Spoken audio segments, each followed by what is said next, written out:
നിയമസഭാ തെരഞ്ഞെടുപ്പ് നഗരവോട്ടുകൾ കുറഞ്ഞു. മുന്നണികൾ പ്രതീക്ഷയിൽ. കേരള നിയമസഭാ തെരഞ്ഞെടുപ്പിൽ മികച്ച പോളിംഗ്. വോട്ടർ പട്ടിക തീവ്ര പരിഷ്കരണത്തിന് ശേഷമുള്ള ആദ്യ തെരഞ്ഞെടുപ്പിലെ പോളിംഗ് 85% കടക്കുമെന്ന തെരഞ്ഞെടുപ്പ് കമ്മീഷന്റെ പ്രതീക്ഷ അത്രത്തോളം എത്തിയില്ല. എന്നാൽ 2021 അപേക്ഷിച്ച് 2% വർധനയുണ്ടായി.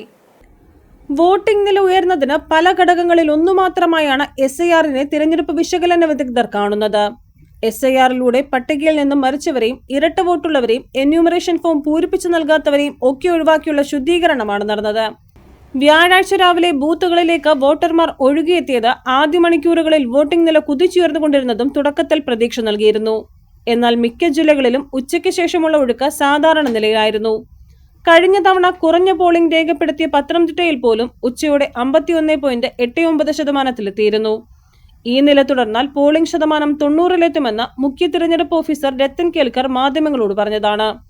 എന്നാൽ വോട്ടെടുപ്പ് അവസാനിച്ചപ്പോൾ 78.27% പോളിംഗ് ആണ് രേഖപ്പെടുത്തിയത്. കഴിഞ്ഞ നിയമസഭാ തെരഞ്ഞെടുപ്പിലെ വോട്ടുകളുമായി താരതമ്യം ചെയ്യുമ്പോൾ SIR-നു ശേഷം നഗരവോട്ടുകളിൽ വലിയ കുറവുണ്ടായി. കുറവ് വന്നത് എറണാകുളം മണ്ഡലത്തിലാണ്. News bureau, Thiruvananthapuram.